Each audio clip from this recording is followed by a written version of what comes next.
Hello दोस्तों, आज हम लोग ट्रायंगल बनाना सीखेंगे जब कोण दिया हो। जैसे ए 60 डिग्री दिया है, बी 30 डिग्री दिया है, सी 90 डिग्री दिया है। चलिए हम लोग एक लाइन खींच लेते हैं। लाइन खींच के एक लाइन के कोना से एक चाप खींचते हैं। ये चाप खींच रहे हैं, चाप खींच लिए। चलिए अब इसको मोड़ना नहीं है। हम लोग चाप खींच लिए, इसको मोड़ना नहीं है। ज़्यादा एक्स्ट्रा हो गया, इसको मिटा लेते हैं। अब मोड़ना नहीं है, इसको मोड़ना नहीं है हम लोगों को। अब कट कर लेते हैं चाप से। 3 भाग में कटेंगे, यानी 60-60 का कटेगा, यानी 180, 3 को 180 डिग्री का कटेगा। चलिए 60-60 का कट गया। 2 को यहाँ से यहाँ 60 डिग्री हुआ।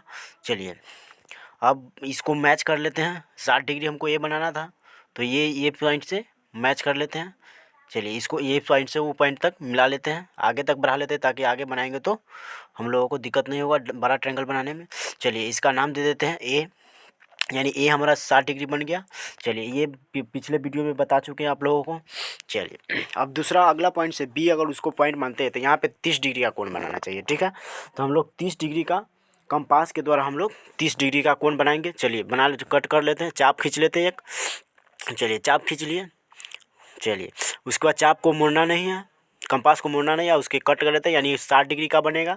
चलिए तो 60 डिग्री का, तो हम लोग जानते हैं कि 60 डिग्री का आधा कितना होता है, 30 डिग्री। तो एक चाप बढ़ाकर या खींच सकते हैं, वहाँ पे इस पॉइंट से उस पॉइंट तक कट कर लेते हैं। चलिए फिर उस पॉइंट पर रखेंगे और उसको कट कर लेंगे, ठीक है। इस चाप को उस चाप पर कट कर लेंगे। चलिए और उसके बाद इस पॉइंट से और बी पॉइंट तक मिलाएंगे, ठीक है। चलिए हम लोग मिला लेते हैं बी पॉइंट तक, तो यानी ये 30 डिग्री का बनेगा। बी कोण कितना डिग्री का बनेगा, 30 डिग्री, यानी 30 डिग्री का बनेगा। चलिए हम लोग मतलब बी पॉइंट पर मिला लेते हैं, मिला लिए। चलिए वहाँ पे आप देख रहे हैं ये जो 60 डिग्री का बन रहा है वो ऊपर पे वहाँ पे कट कर रहा है, जहाँ पे यह मिटा देते एक्स्ट्रा है। चलिए कोई दिक्कत नहीं, नहीं भी मिटाएंगे तो भी कोई दिक्कत नहीं। तो यहाँ पे कोण पे कौन बनेगा, सी कोण बनेगा। यहाँ पे बी कोण का नाम लिख लेते हैं, कितना हो जाएगा, 30 डिग्री। चलिए 30 डिग्री बी कोण हो गया। उसके बाद हम लोग सी कोण, वो सी ऊपर वाला हो जाएगा। हम लोग जानते हैं कि त्रिभुज के तीनों कोणों का योग 180 डिग्री है, तो ये 60 हो गया, ये 30 हो गया, ये कितना हो गया, 90 डिग्री हो गया। चलिए 60 30, ये हो गया 60, 3 बी हो